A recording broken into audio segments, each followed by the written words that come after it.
Hey guys, welcome back to my channel. So I am doing my follow-up Fridays on this guy here. This is the new CoverGirl Clean Matte BB Cream.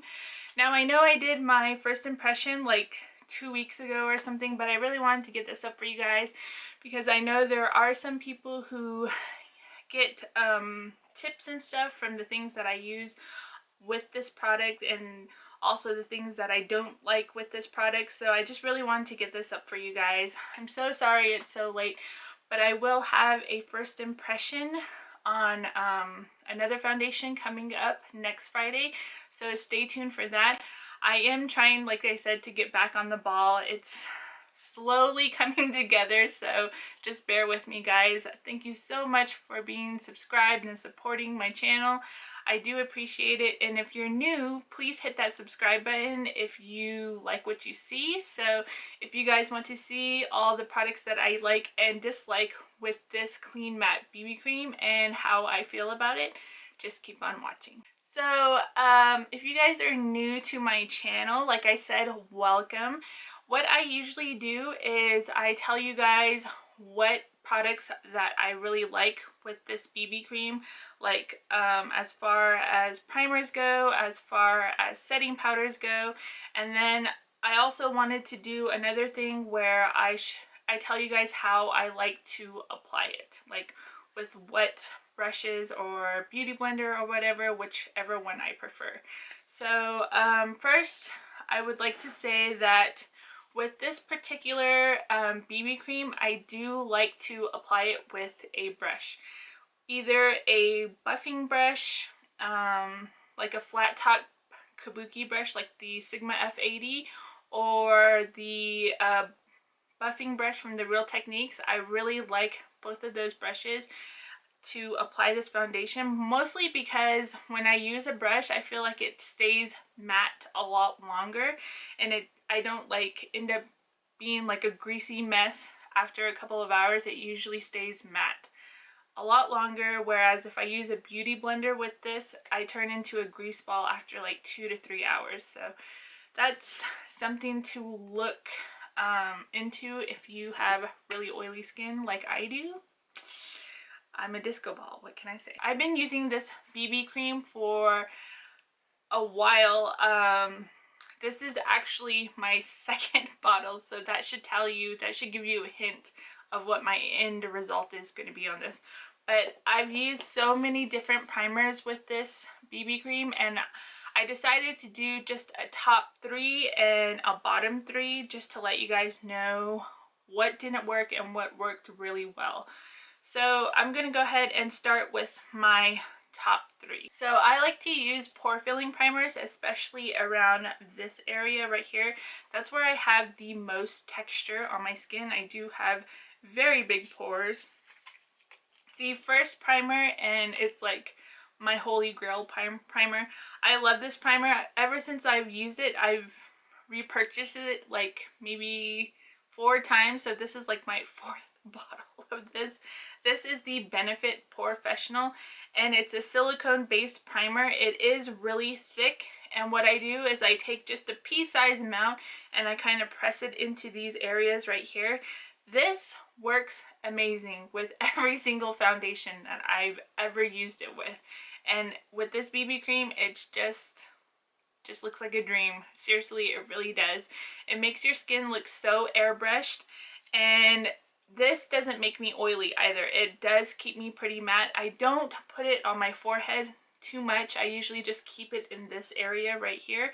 But this is a really good primer. So if you're looking for a primer to help fill in your pores, this is your guy right here. The next one that I personally really love, also, it's my second favorite primer other than, compared to the Benefit Professional, and this is the Smashbox Photo Finish Pore Minimizing Primer. Now this is a little more sticky. It has more of a sticky consistency. It's a little more drier also than the Benefit Professional, so it does take a little more work to blend out your foundation or your BB cream or whatever you're using. If you don't blend it out, I do find that it gets kind of streaky and sort of patchy wherever you apply your primer. So for me, it's always right in this area. And the reason why this isn't like my top favorite is usually when I put it in these areas right here and I put my foundation on, it can look just a tiny bit cakey, not like crazy. If I use a luminous foundation or kind of like a demi matte foundation, I love this. This goes on, I mean, blending out foundation like that is usually, I have no problems with this. But it is a good pore filling primer. You just have to put a little more work in. The next one that I've really been enjoying, and this is really new to me, this is the Dr. Jart Pores No More primer. Now, this, I don't feel like this fills my pores as much as the Professional or the Smashbox. It does help smooth out my skin, but I feel like I get more of an airbrush finish with those two other primers. This is a very good primer.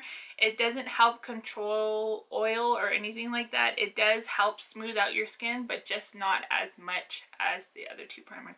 But I really do like it with this BB cream. I had absolutely no problems with it. If it did fill my pores just as much as the other ones, this would probably be number 2, because it's so easy to blend out this BB cream on top. I've been using kind of like a mattifying primer on my forehead and a little bit on my cheeks, and these are the two that have worked best for me. This is the Professional Matte Rescue, and this is the Rimmel Stay Matte Primer. These are not smoothing primers, they're just mattifying primers, and I just use a little bit and I rub it in and work it into my forehead and my cheeks, and it does keep me matte a lot longer than just wearing the foundation on its own. So this is something to look into. It works really well also with this BB cream. I do have the CoverGirl for oily skin. That just didn't work very well for me. I don't know what the deal was. Usually it's pretty good, but I don't know, but it just did not go well with this BB cream. And it's weird because this is CoverGirl and that's CoverGirl, so I don't know what happened there. This is the worst primer that I've used with this BB cream. And it's because, I don't know, when I first started like wearing makeup and stuff, this was the first primer that I started using. And I really liked it. It does smooth your skin, but the thing is if you use a little too much of it, it can break down your foundation or your BB cream in this case. I use this, like I said, in my nose and my cheek area, and like around this area right here, the corners of my nose, the foundation would just separate and it would look really splotchy on my nose. Not so much my cheeks, but always on my nose area. So I don't know if I need to just throw this away and get a new one, because I have had this for quite some time now. So I don't know. Maybe I won't repurchase it. I really don't know how to feel with this. I've tried this with a couple of other primers and, like I said, a couple of other foundations, and I've said that this just does not work well with a lot of other ones as well. So I don't know what the deal is. I think I might just go ahead and get another one, and if I get the same result, I just won't repurchase it. This guy. Now, he's not too bad. This is the Master Prime Maybelline Blur and Smooth. It does smooth my skin, and it does, like, it doesn't mattify, and I think that's another problem. It just kind of makes my oils break through a lot quicker. It doesn't fill my pores as much, but I just didn't see a difference with this. This was like, I just put moisturizer on my face, and I mean, like, if I just wanted to do that, I would just put moisturizer on my face. So I don't know, this does work with some other foundations and BB creams, but with this one, it just did absolutely nothing. Nothing. The next one is, which is really funny, because I think in my Pro Glow foundation, I said I really like this, but this is the Becca Ever Matte Poreless Priming Perfector. This usually works pretty good with luminous foundations because I do have, like, I keep saying this, I do have oily skin, and this helps oils just like, it makes your skin like just dry up, and nothing will get through that for a couple of hours. This, with this BB cream, it just does not work out. With a beauty blender, with a brush, it does just cling on to patches, and I don't have dry patches. I have absolutely no dry patches on my face. But I like put it in this area right here, and I really worked it in, and I don't know. I put my BB cream on and it just kept clinging to these areas right here, and I don't know if I just didn't blend it out enough, if I didn't, but I tried it a couple of different times and the same result every single time. So this, with this BB cream, it just does not work. If you want to look patchy, and who wants to look patchy? I don't want to look patchy. So this just does not work with this BB cream. Now this is the mattifying, what is it called? The translucent finishing powder from Flower Beauty. It's the Miracle Matte one. It is a translucent powder, but I don't know, when I look at it, it does sort of have like that, if you've ever seen like HD powders that have like the silica in it, you know how it has flashback? For some reason, this just does. I tried to like set my under eyes with it and kind of set around my face, but I took pictures with this after I had set my foundation or my BB cream with this, and I had splotches all over my face. And it was because of this.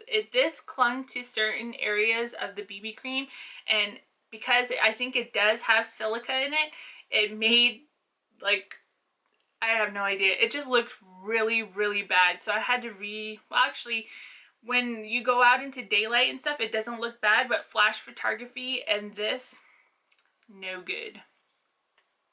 The next one is this guy. I had the exact same problem with this, and this is the Maybelline Master Fix Loose Perfecting Setting Powder. I will say that this does blend out a lot better, and it's more even, so it doesn't have the splotchiness, but it does have flashback. So if you're not doing flash photography or anything, this will work pretty good, but I do take pictures of my makeup looks after I do all my makeup and post them on Instagram, so this just does not work for me for some reason. For like an everyday setting powder where I'm just like doing whatever, this will work, but no pictures with this. The next one is this Palladio Rice Powder. Now this does not have any flashback. This is just a translucent setting powder, but if you're going to bake, and I'm a huge baker, I always bake my under eyes, my forehead, my nose, and the corners of my nose, and I use this guy to bake. When I took my powder brush to wipe away all the bake under my eyes, it was so splotchy, and it took off the foundation right here in both the corners of my nose. So I would not suggest baking with this. You can like maybe just set your foundation with this, but with this BB cream, I don't know what happened. It just took off a lot of areas and it didn't look right. I had to take it all off and reapply it and use a different powder. It just did not work. So we're gonna get into my happy powders. These are just powders that always work for me, and it was no exception with this BB cream. This is my favorite drugstore baking powder thing. It's the Coty Airspun powder. It does have a very, very strong fragrance, but fragrances usually don't bother me. I'm not really sensitive to smells and stuff. So I really like this. It is super finely milled and it doesn't leave me dry under my eyes. I'm thinking if you bake and you have dry skin, it'll probably make your under eyes look a little drier than they usually are. But I'm oily. Yes, again, yes, I'm oily. And this works miracles. The next one is this guy here. This is the RCMA No Color Powder. I bake, I set my foundations and everything with this. And this, with this, if you like a satin matte finish on your face, this is the way to go. This leaves your skin just looking like skin. It gives you that airbrush finish, but it doesn't leave your skin completely matte. If you do like a matte finish, I would suggest this guy right here. This will leave your skin seriously, seriously matte. These two are what I have on my face right now, and it's been probably like an hour or so, and I'm still pretty matte. I just have like, you know, a bunch of highlight on, but these two will keep you matte for about 6 hours, I would say. These are really awesome together. And the next one, which is something that just works with everything. This powder just never, ever lets me down. This is the It Cosmetics Bye Bye Pores. If you want an airbrush finish, this is the way to go. It is a pressed powder, and it looks like this. This, I haven't had any problems with flashback or anything. It is a finely milled powder. So what I usually do is take a powder brush and I kind of just press it into my cheeks and stuff, and it does minimize the appearance of pores. So if you use this and this together with this or any kind of foundation, this is going to make you look photoshopped. It is awesome.